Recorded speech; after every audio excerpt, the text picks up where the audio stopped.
म्हणतायत की ह्या नोटिसेस मालवणमध्येच का येतात. खरं तर मला हा माणूस शिकलेला आहे की नाही मला माहित नाही, नोटीस वाचता येतं का माहित नाही.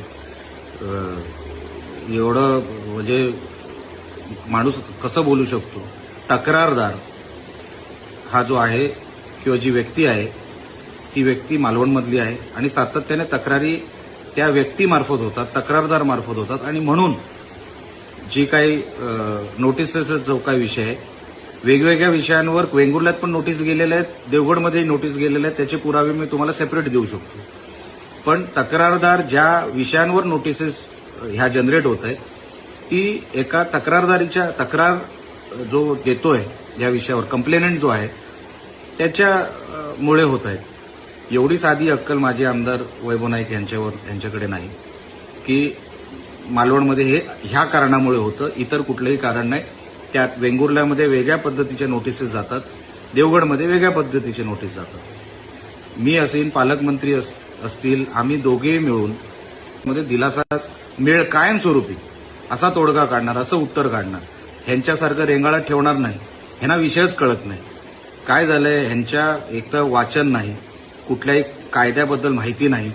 कोणतरी काहीतरी सांगतं आणि म्हणून हे लगेच कॅमेरा स्टार्ट करतात आणि कुठल्या तरी पत्रकारासमोर आपली प्रतिक्रिया देतात. त्याच्या पलीकडे ह्यांना नॉलेज नाही.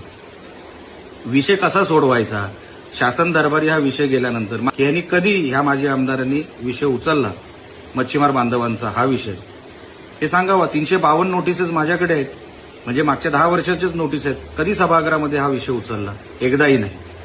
तुमचा अधिकार नाही मच्छीमार बांधवांवर किंवा या व्यवसायांवर काय बोलायचं, कारण का तुम्ही कधी बाजूच मांडली नाही त्यांची. तर आता ते अडचणीत आहेत म्हणून त्याचा फायदा घेण्यासाठी हे वैभव नाईक पुढे आलेत. जेव्हा चांगलं करायचं असतं तेव्हा हे कधी पुढे येत नाही. मच्छीमार बांधवांनाही ते चांगलं कळलेलं आहे, किनारपट्टीला कळलेलं आहे की हा बोगस माणूस आहे, काही कामाचा नाही. फक्त कुठे नेगेटिव्ह काय पसरवायचं असेल तेव्हा हा माणूस पुढे येतो. पुरावे निशी कधी बोलत नाही, सभागृहात कधी तोंड उघडलेलं नाही. मंत्रालयामध्ये ह्याचं काय वजन नव्हतं, कधी कोण उभं करत नव्हतं. सुप्रियाताई सुळेंना यांना सांगावं लागलं की तो आमदार आहे, त्यांना आतमध्ये घ्या, तेव्हा ह्यांना एंट्री मिळायची. असे हे 288 पैकी एक फेकले गेलेले आमदार कुठेतरी त्या 2014 ते 24 मधले होते, यांची कोणच दखल घ्यायची नाही.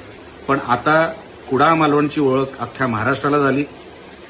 वेगळं काय सांगायची मला काही गरज नाही, मी स्वतःबद्दल सांगणार नाही.